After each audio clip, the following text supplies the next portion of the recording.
Mariano Agnew with the final bell, and I am joined by Francis Frank the Tank Hogan. Frank, how's it going? Same old, just training, working. I'm at work right now. Oh, But you are. yeah, yeah. I Gotcha, gotcha. sparred actually in the morning with Rashidi Ellis. Got 10 rounds with him. Felt great. Definitely in shape, ready for my up and coming bout in Beverly. So Yeah, and that fight is March 28th. You're defending your NABF title for the first time against Patrick Allotey. And Patrick has a lot of fights, right? Like over 50 fights. yeah, Um, yeah. yeah, what do you know about him? Um I've watched a couple of his fights. He just seems like a tough, rugged opponent. He doesn't really like set a pace in there. He doesn't control the fight. He doesn't try to take control. He kind of fights your fight. Yeah. So I feel like I can go in the ring and do what I want with him. I'm gonna feel him out the first round, see how he is, see how his power is. But yeah, I definitely want to try to be the dominant guy in there, control. You know, show everybody that even though he's a seasoned veteran, been in there with a lot of world class Yeah. opponents, that I can do what I want with him, and that I'm a world class opponent as well, and get him out of there. So. Yeah, and it'll be a good way, I guess, a good chance to kind of for you to compare yourself and your performance against the likes of Cordell Booker, who fought him recently, and Tommy Hyde, who he almost beat, right? That was a split decision Yeah. loss So away, right? It was in he's always yeah, an away fighter because he's from yeah, Ghana, and those guys are always tough, you know. It goes yeah. back all the way to Azuma Nelson and beyond, you know, like Oh they're yeah. always fight. Yeah. So are you looking to make that kind of statement and sort of, styles make fights, so everybody may fight differently, but are you looking to sort of, in the back of your mind, kind of compare yourself in a way like that performance against how they handle a style like that? Um, yeah, especially like for Tommy Hyde, who just Yeah. fought him, and Cordell Booker, who just had recently fought him. Like it's so Right. recent still. So I definitely want to go in there and see how I do with him, and hopefully get him out of there and compare it to their fights. Like Yeah. Yeah. And the last time you and I spoke was right after your last fight, which was at Encore Boston Harbor against Antonio Todd. And I mentioned to you, I thought that was the most complete performance of your career. yeah. Because it doesn't always have to end by stoppage for it to impress. And I thought that was very impressive. Can you talk a little bit about that fight, like how it played out? Maybe a little bit about the strategy going in and then how it actually played out. Um, yeah, the strategy going in there was to keep hitting the hole on him. That term is he was kind of a flat-footed fighter. He couldn't really pivot that much. He couldn't really turn fast, like he didn't have fast feet. And Yeah. anytime he would attack, which he was a fighter that would come forward a lot, like he wanted to walk his guy down, fight. So every time he would start an exchange, I'd try to like pivot around him, hit the hole, go to his left side, which was my right side, and hit the hole, get small, go in. And then I would pivot real fast, and then I would take advantage of throwing shots at him, being able to land big punches. And I started doing that when we first got in there, and then I started trading with him a little bit, realized that he didn't really have much power, and just started breaking him down and wearing him down. And then next thing you know, the last few rounds, I started walking him down and just took control of the fight. Yeah. Yeah. And I could see that there was a point, I forget which round, where you looked like you were ready to take him out. Like you started really sitting on the punches a little bit more. Yeah, And he was starting to really get hurt. And you dropped him pretty hard at one point. I think was that the seventh round, maybe? yeah, seventh round. Yep. Yeah, seventh round. And it looked like it was going to be over. Were you surprised that he was able to survive to the end? Yeah, I was. Yeah, I mean, the bell did save him because I had dropped him. He got up, and then I only had a few seconds, to jump on him and try to get Yeah. him out of there. Bell rang, and he recovered well, came back out strong. But yeah, I was impressed that he was able to hang on, those last Yeah. two rounds after that. Definitely. And so that gives you the NABF title. I saw, looking at your rankings, I saw that you're in the top 30 when it comes to the WBC in the world. How long do you think it'll be? How many more fights do you think it'll be until you're ready to really step up and fight for a world title? Um, well, that's the thing right now, like 21-0, we're fighting better and better fighters every fight, and seeing how I can do and seeing what my strong points are, and using my abilities to my advantage, my punching power and my Yeah. I'm tall, I'm long, I can box, so I can box, but I can also get in there and bang. So getting in there with better fighters, and seeing how I do. I mean, the phone call could happen, and as long as the money's right, then we'd probably Yeah. just take the fight, Like I'm Yeah. always in the gym, I'm always training, I'm always ready. So Yeah. And could you're be only the next. 25 years old, so I feel like, there's no rush. Things can only get better, right, for you. Yeah.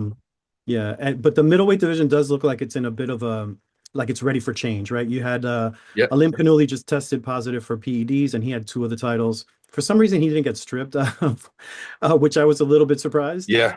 They just kind of suspended him, but you would think that that title would be vacant. Yeah. And then you have Carlos Adames, who's going to be fighting Amel Williams in the next few weeks. Yep. What are your thoughts on the middleweight picture as far as those top? Um, I don't know. There's some great competition in the middleweight division. I think there's a lot of underplayed fighters. Like there's a kid, I think everyone calls him Yo-Yo. Um, he Yeah, is I saw him spar a couple weeks ago against Thomas O'Toole, and Thomas, so I yeah, was really impressed with the way he can control an opponent in there, like the guy he's in there with, and he's so relaxed. Like that's what it comes down to at those high levels too. Being able to stay relaxed and see all the punches, and like some of these guys, like they're just on a different level. So I think there will be change, and I think that some sleeper fighters are in there that like people don't realize how good they are, and yeah, sure. so it'll be fun to watch these fights, that are coming up, and I'm sure there's going to be some great matches within the next year. But Yeah. I definitely think I am in the mix of all that, and Mhm. yeah, I mean that's pretty much it. Just I'm over here taking fight by fight, not really Yeah. trying to rush anything. Just phone call comes, but if it doesn't, then I'll stay in the gym. Yeah, and you have a great training team. Mark DeLuca is doing a great job. Can you talk a little bit about that, like your supporting cast, as far as like the people you work with in the gym? Yeah, so I mean, all the fighters that I'm with are great, Hmm. and they train hard. They show up every day, and we push each other. We're all kind of within the same age, really. We're all young, and we're all prospects. Me, Jai Brown, Thomas Hmm. O'Toole. Like we got Tonka. He's gonna be going to the Olympics for the heavyweight division. Like we're all like we all kind of grow off each other and like feed off Yeah. each other. And Mhm. Mark really completes that. I feel like he's a great trainer, motivates all of us, and he just knows what each of us need separately Yeah. too at the same time when he works with us one on one. So I think it's a great thing. Yeah. It's great to have a group in Boston that's coming up like this, right? Where Yeah. a lot of times, all the action seems to come from the West Coast, or, you might see like some Cuban fighters, maybe Caribbean fighters on the East Coast. So it's nice to see that there's a group coming up, all of you like around the same age, that I think are going to be making noise in the next year or two. Um, Yep. Rounding out the middleweight division is, of course, 42-year-old Erislandy Lara. So I was wondering, out of the three champions, and maybe we set Zanibek to the side since he is suspended. But looking at Adamus against Ammo Williams, any opinion on who's going to win that fight? Uh, no, I don't really watch either of them, to be honest with you. I don't, Yeah, that's the thing. I don't really watch like the top dogs. I just right. stay in the gym with Mark. I Yeah, I like watching the old fights, I like watching the older yeah, guys, and looking back on history and just staying in the gym training. I don't really get into like the politics of the boxing side of right. it. Like it doesn't really bother me. If I end up having to fight one of them, then I will look into them. I will study them, but Mhm. I don't really Yeah, look into all that. and I'm sure Mark does, right? He probably looks into like what styles Yeah. are out there, right? Yeah, he definitely Um, does.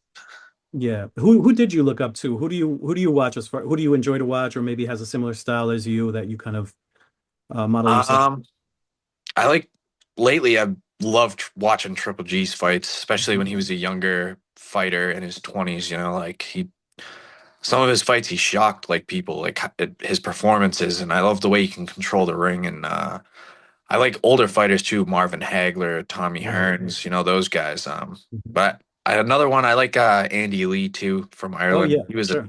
he was great. I kind of fight like him. I could see that, by the way. I see that very closely. And Yeah. he's a good trainer too now. Yeah, Yeah. he's a great trainer too. I Yeah. know he at one point I think he was like helping train Tyson Fury actually.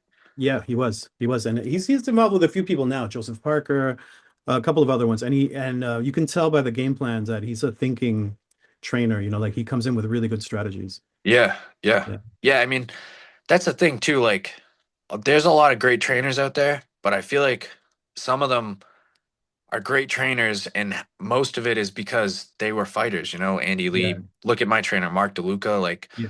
Yeah. they've been in there, they know like and they're smart, they're intelligent, they know how to like they learn boxing well. They like know how to teach it, like and I think Yeah. that's what makes them great trainers. Yeah, absolutely.